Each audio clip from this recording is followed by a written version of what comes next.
Ladies and gentlemen, boys and girls, welcome to episode number 1 of my Everton career mode. It has been 2.5 years since I led Everton to UEFA Champions League glory back on FIFA 23. And since then, a lot has changed at Everton. First and foremost, we've got a new stadium and new owners.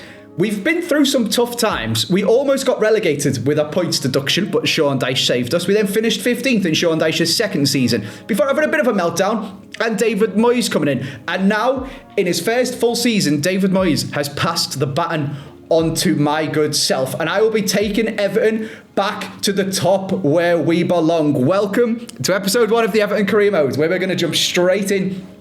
I get this career mode set up and show you guys the settings and jump straight in and start sorting this team out and get Everton back where they belong. We're going to be taking this career mode on a hyper-realistic, keeping it real, not just signing ridiculous players, and trying to do the best job that we possibly can and making it the most fast-paced and enjoyable career mode possible for you guys to watch. To give you guys a quick rundown of the settings we are playing on, we've got it set to authentic for the gameplay type. We've got it on tactical, so that the teams play a little bit different each time we play them. It's all about form. We've got fixed training plans because I can't be arsed doing that stuff. We just want the action. The normal development. The squad is as it is currently in real life. It's the most up-to-date squad. We've got transfers on realistic and strict. And we've got the deeper simulation on for the other top 5 leagues and the championship. So we can properly get into the nitty-gritty there, send some of our players out on loan, pick up some players, see what's actually going on in them leagues. There is so much fun new stuff, such as unexpected events on career mode these days. Let's jump in. It's time. It is time for me to take over the Everton managerial hot seat. Hello, Castell. We're pleased to inform you that after careful consideration, we'd like to offer you the Everton manager's job. I'm getting 61 grand a week.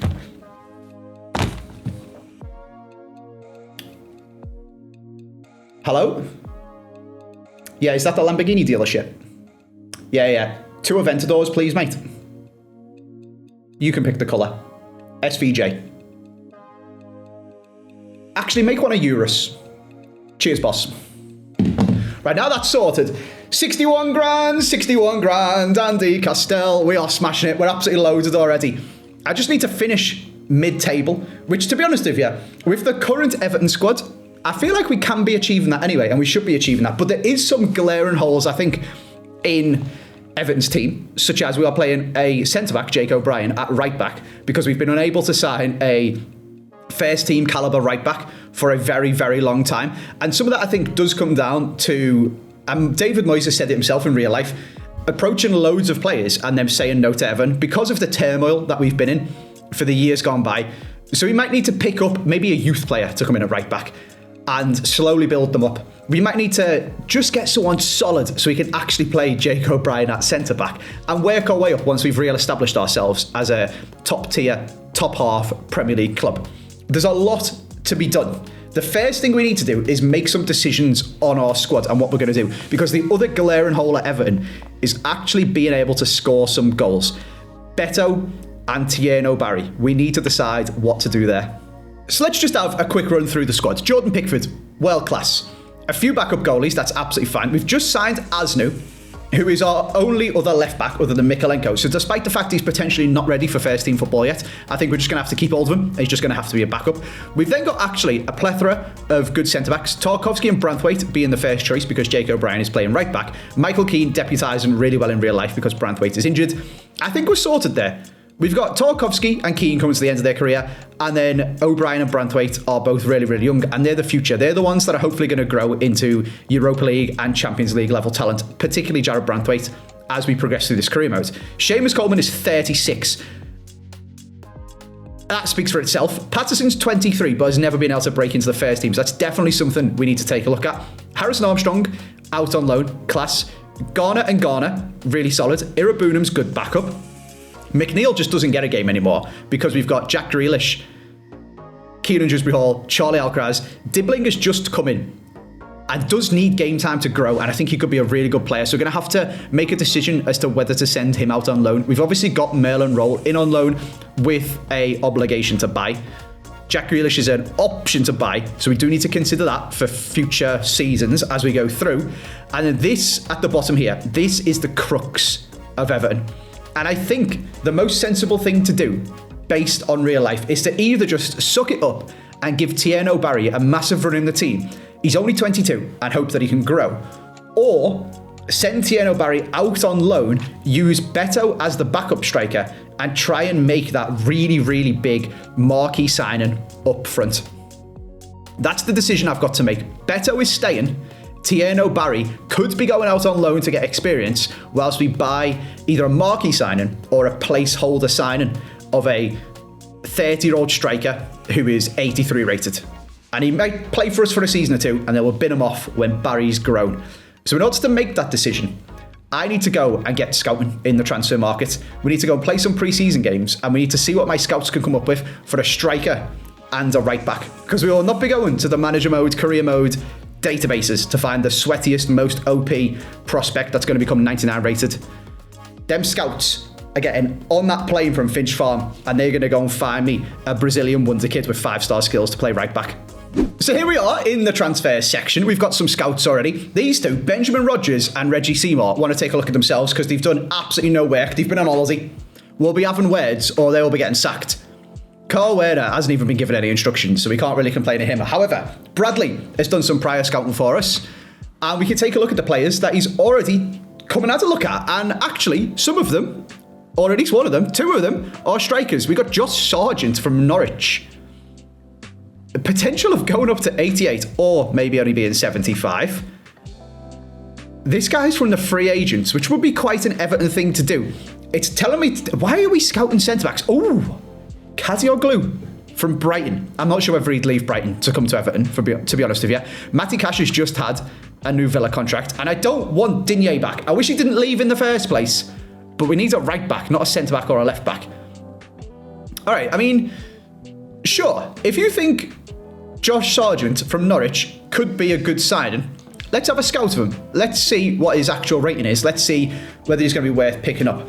I don't think we need a new cam. We've got Alcaraz and Dewsbury Hall. We don't need new centre-backs. We've been through this. We've got crap loads of them.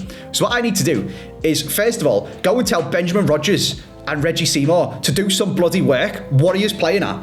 Find me some strikers and find me a right back. So there we go. Benjamin is on a plane to Argentina.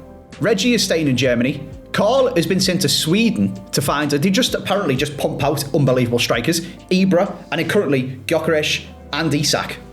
So he's off over there. And we are telling them to please just find me any striker who would be first team quality and any right back who's first team quality. Don't care how old they are. Don't care what their potential is. I just need someone for my team, please. The other very important thing for Everton to enjoy their new stadium is to play nice football. And I feel like I'm a possession football kind of guy. So that's the manager that I'm going to be. So with all of that established, with the squad met, let's jump into pre-season. Let's start getting ahead of time and let's see what work these scouts can do. And before we could even take a look at any of the work our scouts has done, we've received an offer for Nathan Patterson. And we've got a swap deal. Okay. Who would you like to give me? A 31-year-old centre mid. You, FC Galan 1879, are taking the piss, mate. I want to have words with you. In person. Get in my office right now. Stare into my eyes through my Gok1 glasses. Sit down. Turn up here in a bloody t-shirt for serious business negotiations. I will not be taking your washed centre mids. Absolutely not. If you want Nathan Patterson, you can pony up the money, mate. In fact, he's worth 2.3 mil, but you've pissed me off. I'll have 3. Oh, well, I've completely undersold myself because he's just accepted that straight away. Well, either I'm an absolutely terrible negotiator because he said yes straight away, or I'm a negotiating genius and he's crapped himself when he got into my office and he's just accepted the first thing I've said to him. Yes, Andy, sorry, Andy. Of course, Andy. Have 3 million, Andy. We'll take Nathan Patterson off your hands, Andy. No worries. I'm going to choose to believe that it was the second part and actually I'm a master negotiator. We do now have a gaping hole at right back. Oh, you're kidding me. Oh no, I'm a genius. Well done, Andy. Cheers, Andy. Great negotiating. I don't have good squad depth, you psycho. I've got... Who's Banks? Who is that? Sorry. Who is Banks and what do the Boars want? Nathan Patterson has been sold. They've given me an extra 2 mil to spend. That's good because I'm going to need to sign some serious depth. That must be somebody from my youth academy. Let's go take a look. We got B-Ball. Wrong sport, mate. McCazza, Guy, Banks, Seymour James, and Boris Johnson at left mid. So it reckons we've got good depth because of Banks. He's currently 61 rated. And will be 62 in 27 weeks. That doesn't sound like good depth to me. I'm going to be honest with you. But we'll pop him on a slightly better development plan. And we'll dip into the transfer market in order to find ourselves a right back. And well, the offers just keep coming in thick and fast. Another offer in defence, this time for 32-year-old Michael Keane, who, if we can secure a right back and stop playing Jake O'Brien at centre-back, we might be okay with our centre-back coverage, our centre-back depth, and we might actually be able to let Michael Keane go. 1.95 million to 3.65 million is what the board or my assistant manager reckons I could get off Brentford. But where my brain has immediately gone is to Brentford's right back, Coyote, young, up and coming, can chuck a football an absolute mile into the box for some proper games back football. Let's sit down and talk. Let's discuss Michael Keane going one way and Coyote coming the other. I feel like if I'm guessing price tags, inflation has gone crazy, hasn't it, on football? You can't sign a squad player to play up front these days in the Premier League for like less than 50 mil, which is mental. But right backs, that's just not the same. This reckons that he's worth 9.5 mil. Now, if you'd asked me before this season, I would have said Michael Keane is probably worth negative 2.4 mil, but he's been absolutely smashing it. So I think if we say Michael Keane will give you a nice deal, 1.5 mil, that means we need to add on about 8 mil to get Coyote as well. Let's see if I can make another one of these beautiful deals happen. Oh my God, I've just asked him for 8 million quid. Oh, what the 8 million quid and Coyote for Michael Keane. Oh my God, I'm going to get the sack. I'm going to get the sack. I am literally incompetent. Well, we're going to have to let Brentford cool off because I've basically just invited them into my office to spit in their face. But let's let them go on their pre-season tour and enjoy Dubai or something. And maybe they'll come back in a slightly better mood because I have just royally pissed them off. But before we can do any more transfer dealings, we need to play our first game as Everton manager. We're in the Bay Area. We're over in America for an American tour for the European teams. And we're looking, even though it's pre-season, we're looking to start off on the right foot against Sevilla. It's going to be a big test. But I think if we get a win here, we can really set the standard for how my reign as Everton manager is going to go. Let's get to it, lads. Oh my God, Jack Grealish immediately making an impact. Technically his Everton debut. Okay.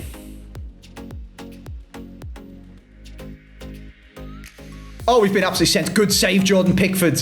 One of the best goalies in the Prem, and that is why. Come on, Beto. Get a shift on, lad. Get the ball. Okay. He's found the pass to Dewsbury Hall.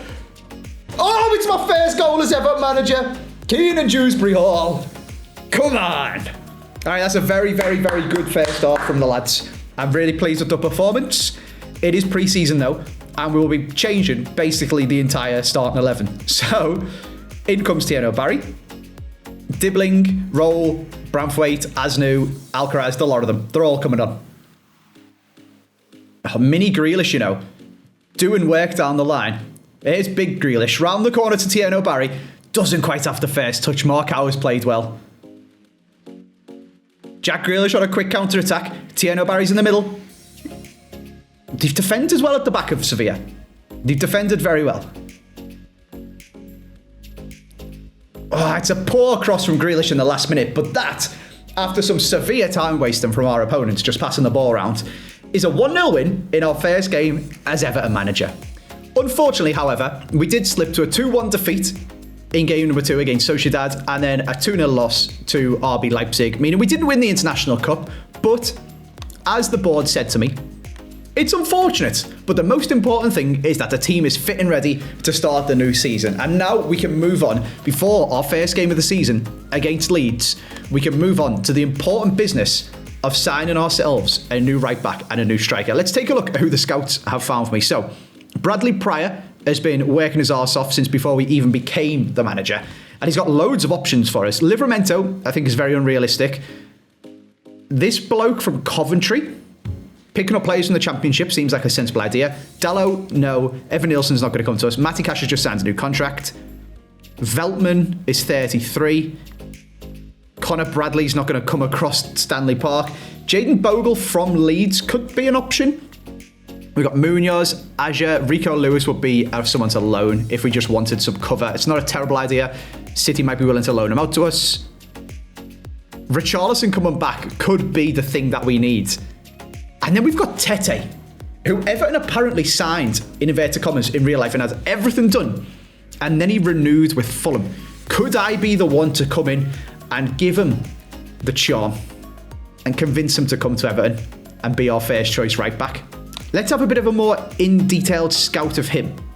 I wouldn't mind seeing what Rico Lewis is about and maybe picking him up on loan just for this season. And then the lad that we've scouted from the Championship, let's get some more information on him as well. Over in South America, I've gone over there looking for a 5-star skill South American wonder kids, to be honest with you. And what it's coming back to me with is 38-year-old Edison Cavani. So this B. Rogers, just like in real life at Celtic, mate, you might be getting the sack. Reggie, what have you got for me? Nothing outrageous. Wolfsburg and Everton do have a good relationship, though. So we're going to have a little more of a scout of him. And then Carl Werner is still just slacking over in Sweden and has found us absolutely nothing. So let's let this little bit of scouting happen. Let's find out a bit more about our players. And then let's dive into some serious negotiations. And our first major negotiation is for James Garner. RB Leipzig identifying just how good this man is and wanting to get him. And to be honest with you, the answer is a resounding no. However, everyone does have their price. And as sad as I would be to see James Garner go, we're just going to ask for silly money. And you never know. Maybe they've had a surge in soft drink sales this year, and RB Leipzig are happy to give me the money instead of some bloke who wants to jump off a cliff with a wingsuit on, or a high dive from a 4,000 meter pool or something like that. So they've offered 12. I'm going to ask for 35 mil. Okay, yeah, all the best. See you later. No worries. I'll keep James Garner, mate. You stay away from my best players. But other teams' good players, I will be going straight in for them. I'm looking at this. Van Ewijk is basically the same rating as Tete, but he's 5 years younger and hasn't reached his peak like Tete has. This could actually be a very good, very realistic signing. The other option is Rico Lewis is higher rated than him, but we're obviously not going to be able to buy Rico Lewis. We could maybe take him on loan, but if we're going to do that, do we just get an offer in for Van Ewijk, whose name I'm absolutely butchering, but the bloke's got 93 pace, and all I can see is that 93 pace, and he's only worth about 7 mil. There is an option to just pay his release clause, but I think we can get a better deal. I think we can unsettle him. I think we can make him want to come and play at the Hill Dickinson in the Prem. Let's sit down. 13.8 mil is the number on my mind. I reckon we can knock a significant chunk off of that. I'm going to offer them 10 mil. And that is a reasonable offer. And we've just saved ourselves 3.8 mil immediately. Let's get to contract negotiations with hopefully our new right back, who is going to be gassed to move to Merseyside. Here we go. Good to see you both. Let's get started. Sit yourselves down, have yourself a cup of tea, and let's get down to the nitty-gritty of wages. He's on 28 grand a week and he wants to be a rotation player. I am going to tell you that you're an important player for this club. And hopefully that's also going to make him want to come here and let me pay him less because he's just desperate to play. He wants a 4-year deal. She doesn't want a release clause. Waste of time anyway, love, because I just underpaid the old one by 3.8 mil. So that is absolutely fine. Now, this is the important part. He's coming to the Premier League. He's going to expect an increase in wages, but we can't break the wage structure straight away. I think going from 28 grand a week to 32 is pretty reasonable. But there is the possibility for a signing on bonus, and we can sweeten the deal. And he's going to want to experience the city when he first gets here. And Merseyrail, honestly, their prices take the piss. So if we were to give him 12 quid, it is only get him like 2 day savers. So what we're going to do is we're going to give him 120 quid. And that's 5 weekends where he can go and explore the city and do whatever he wants. And you know what? Whilst you're there, you're probably going to want to get a coffee and have a meal or something like that. So I'll slip an extra 50 quid in your pocket. And that, ladies and gentlemen, is how you sign your new star right back and welcome them to the best city on earth. Welcome Van Ewijk to Merseyside, and more specifically to the Hill Dickinson. Look at how excited he is. Oh, come on, mate. Stick it there. Welcome to Finch Farm. I'm busy. There's more deals to be done. I'll see you later. Go and get on that bike and get pedalling. Let's finish episode 1 off then with the first game of the Premier League season and my first press conference as Everton manager.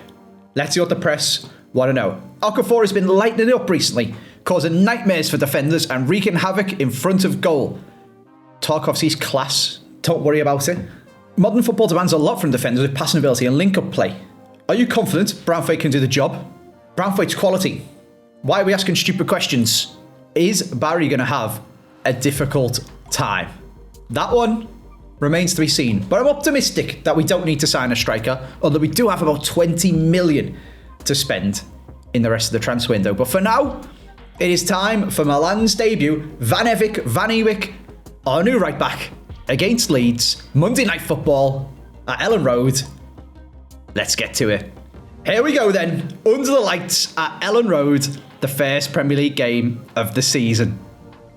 Let's get into them, lads, and let's make a better start than we did in real life. Oh, this is wonderful pressing from the front. Barry's looking to make a run in behind. Dewsbury Hall's waiting for it. It's not a good run from Tierno. It's just not. Come on, Tierno. Get in the box, mate. Get in the box, mate. How's your finishing? Oh, it's a good save from Perry.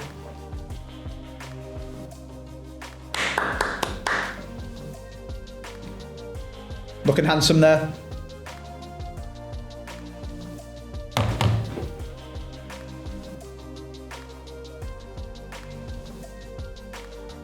Oh my God, I can't resist a shot from the edge of the box. But just like real life, it's nowhere near the goal. Iliman Ndiaye though. Straight at the keeper. Tierno Barry for a goal! Yes! Go on, mate. Who needs a new striker when Barry can bury them like that? 26 minutes. Ellen Road. Under the lights. 1-0 Everton.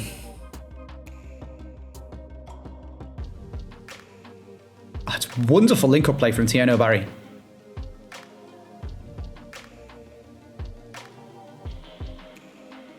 Wonderful link-up play from Tierno Barry. For a second, he's unbelievable. Do we even need to sign a striker? Got to ask questions about the Leeds defence, but what a finish from Tierno. What a start to his Everton career this could be. A hat-trick on his debut. Milan's dove in, making the complete opposite debut.